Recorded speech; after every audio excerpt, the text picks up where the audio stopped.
लोग जो exam hall में हिस्ट्री का पेपर देंगे पेपर 2 में, जिसका एग्जाम आज आप सभी का होने वाला है। तो दोस्तों आज की इस वीडियो में हम लोग हिस्ट्री का 40 एमसीक्यू क्वेश्चंस को देखने वाले हैं, जो कि आपका दोस्तों हिस्ट्री का क्वेश्चंस पेपर रहने वाला है।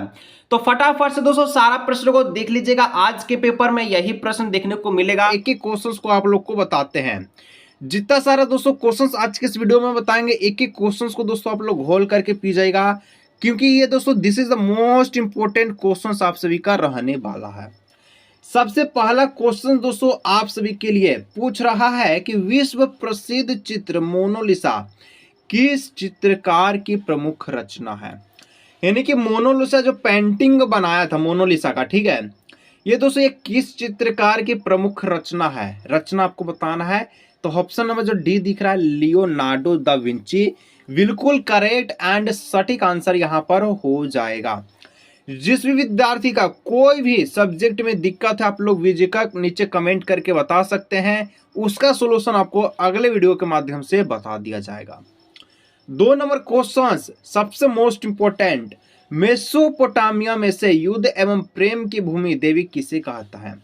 मतलब कि मेसोपोटामिया जो है इसमें दोस्तों युद्ध और प्रेम की जो देवी है किसे कहा जाता है। तो प्रेम की देवी किसे कहा जाता है जी, आप सभी को बता दे तो इनत्रा को, इनंत्रा। Option number A is the correct answer, बिल्कुल सही तरीका से।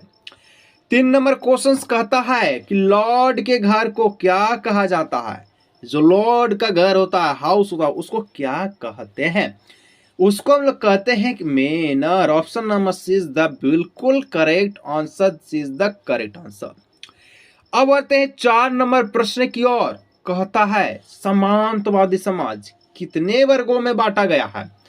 समांतवादी जो है आप सभी का, ये टोटल दोस्तों कितने भागों में बांटा गया है। 3 भागों में बांटा गया। क्या तीनों का नाम आपको याद है? याद है तो कमेंट सेक्शन में जरूर से कमेंट कीजिएगा। This is the B is the correct answer, lock किया जाए। आगे बढ़ा जाए 5 नंबर प्रश्न की ओर। 5 नंबर प्रश्न है आपके बोर्ड एग्जाम 2026 26 फरवरी के लिए मंगोलिया कहाँ स्थित है। मंगोलिया कहाँ स्थित है। मंगोलिया है दोस्तों ये आपका कहाँ पर है, एशिया में स्थित है। कहाँ है, एशिया में। भारत कहाँ है, तो ये भी तो एशिया महाद्वीप पे है। तो option number B is the correct answer. 6 number question कहता है भिक्षु का जीवन अपनाने वाले स्त्री को क्या कहते हैं। This is the very most important questions. कई बार रिपीटेड के माध्यम में ये क्वेश्चंस जेक बोर्ड जो है कई बार पूछ चुका है। क्वेश्चंस है कि भिक्षु को जीवन अपनाने वाली महिलाएं को क्या कहते हैं। इस महिलाएं का कहते हैं नन कहते हैं। क्या कहते हैं, नन कहते हैं। Option number is the correct answer. 7 number question आ चुका है, हो चुका है। आगाज रन का युग बदलने की तैयारी, जीत उसी का होगा जिसका संघर्ष जारी। 7 नंबर है कि वह काल जिसके लिखित साक्ष्य उपलब्ध नहीं है। यानी कि नहीं पता कि ये लिखित है कि नहीं, मतलब कि पता ही नहीं है कि ये लिखित साक्ष्य है कि नहीं। मतलब जो साक्ष्य पता नहीं चला लिखित के माध्यम से, तो लिखित साक्ष्य में उपलब्ध नहीं है। एक ऐसा ही है, कौन, यही आपका प्राक ऐतिहासिक काल। ये भी कई बार रिपीट के माध्यम में जेक बोर्ड अपना चुका है इसको। 8 नंबर क्वेश्चन, पृथ्वी अपनी धुरी पर घूमती है। धुरी बोले तो सर जी अक्ष पर तो घूमती है पृथ्वी, ठीक है। तो यह सिद्धांत किसने प्रतिपादित किया, इसको कौन सत्यापित किया, कौन बोला इसको। इसको बोलने वाले का नाम है क्या, तो इसको बोलने वाले के नाम है आप सभी का, ठीक है, कोपर क्या निकस, कोपर निकस। ऑप्शन नंबर सी। चलिए नेक्स्ट क्वेश्चन 9 नंबर, धर्म सुधार आंदोलन के प्रमुख नेता। तो धर्म सुधार आंदोलन ये इसके प्रमुख नेता सभी को पता होगा, Martin Luther. 10 number question, Mesopotamia की मुद्राएं बनी होती थी। तो देखिए मेसोपोटामिया के जो चांदी का सिक्का जो था, चांदी का सिक्का, ठीक है, ये कांस्य का बना हुआ था। किसका, कांस्य का, यानी कि कांस्य का। Option number D. 11 number question, चीनी क्रांति कब हुई। चीनी क्रांति हुआ था 1911 ईस्वी में। Option number B is the correct answer. 12 number question, दूरबीन का आविष्कार किसके द्वारा किया गया। दूरबीन का आविष्कार करने वाले व्यक्ति का नाम क्या है? तो गैलीलियो है, Galileo, option number D. 13 number question, Mesopotamia के मुख्य मंदिर कहलाते हैं? तो मेसोपोटामिया का जो मुख्य मंदिर है इसको कहा जाता है जिगुरत। क्या कहा जाता है? जिगुरत। ठीक है, चलिए next question number 14, society of Jesus की स्थापना किसने की?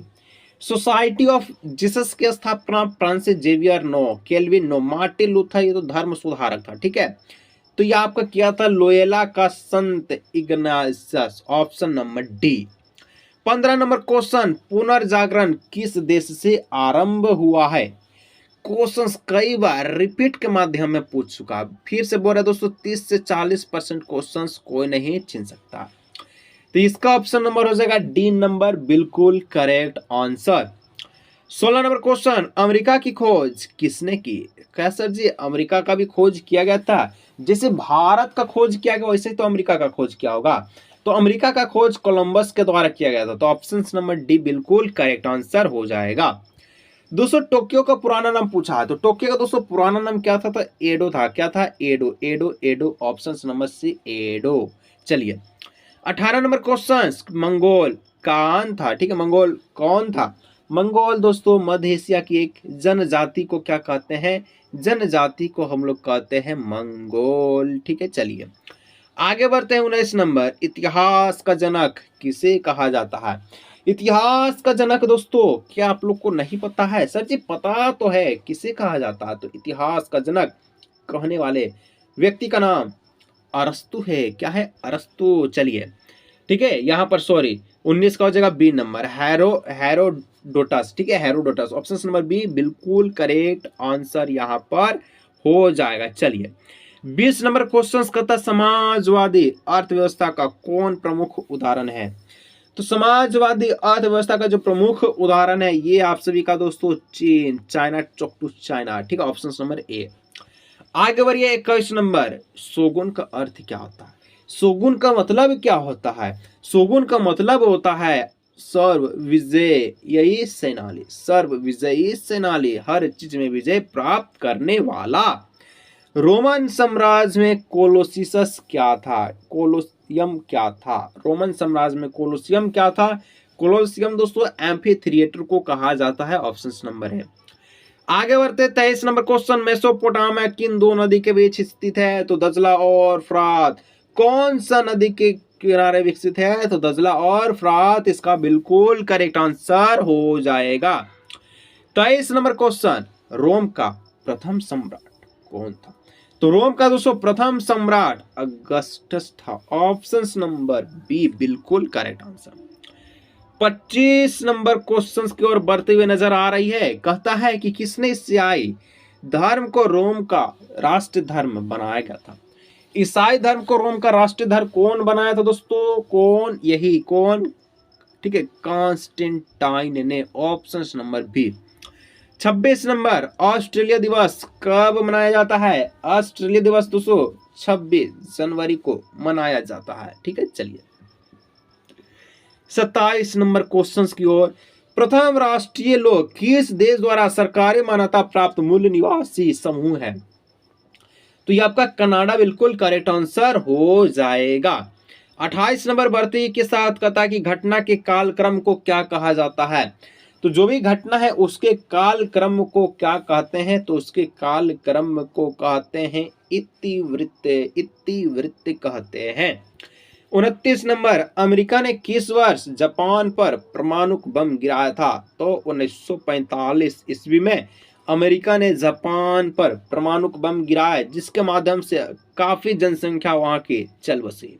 ठीक है, 30 नंबर क्वेश्चन, एम्फोरा क्या था? एम्फोरा क्या था? तो ये मटका, मटका, मटका, मटका। चलिए आगे बढ़ते हैं 31 नंबर, चंगेज खां मंगोलों के किस कबीले से संबंधित रखते थे? चंगेज खां मंगोलों के कौन से कबीले से संबंधित थे? तो आंसर बताइए, कियात। क्या हो जाएगा? कियात। ठीक है, बिल्कुल correct answer. 32 number, Vasco D gamma Bharat कब आया था? तो 1498 ईस्वी में। तो ये किस देश का निवासी था? पुर्तगाल का, ऑप्शन नंबर सी। अब देखिए नेक्स्ट क्वेश्चन से कहता है चीनी गणतंत्र के पहला राष्ट्रीय अध्यक्ष कौन था। चीनी गणतंत्र के पहला राष्ट्रीय अध्यक्ष की बात की जाए डॉक्टर डी कोटिनस, ठीक है, कोटिन्स। नेक्स्ट क्वेश्चन कहता है जैव उद विकास का सिद्धांत किसने दिया। जैव, ठीक है, उद विकास का सिद्धांत किसने दिया। तो करेक्ट आंसर बिल्कुल आप सभी का हो जाना चाहिए यहाँ पर option number C, Charles Darwin ने। आगे बढ़ते हैं दोस्तों नेक्स्ट क्वेश्चन 35 नंबर। रेनेसा शब्द किस भाषा से लिया गया है। तो रेनेसा शब्द दोस्तों ये आप सभी का फ्रांसीसी भाषा से लिया गया है। आगे प्रश्न की संख्या है दी पाइटा किसकी कृति है। डी पाइटा किसकी कृति है। तो डी पाइटा की बात की जाए तो माइकल एंजोला का है, ठीक है, ऑप्शन नंबर बी बिल्कुल correct answer. Next question 37 number, ठीक है, 37 नंबर कहता है जापान के संसद को क्या कहा जाता है। तो जापान के दोस्तों सांसद को क्या कहते हैं। तो डाइट कहते हैं, ठीक है, डाइट, ऑप्शन नंबर बी। आगे बढ़िए 38 नंबर क्वेश्चन की ओर। 38 नंबर कहता है द प्रिंस पुनर्जागरण काल की प्रमुख रचना किसने लिखी। तो ये लिखने वाले नाम था निकोला मैकियावेली ने। नेक्स्ट दो और क्वेश्चन से इसके बाद आप लोग देख सकते हैं निम्नलिखित में से किस नगर में वार के शिष्य मिला। वार के शिष्य दोस्तों उरुक में मिला था, उरुक में, ठीक है। चलिए अंतिम प्रश्न 40 नंबर। मानव ने आग पर पकाकर मिट्टी के बर्तन बनाना कब आरंभ किया नवपाषाण काल।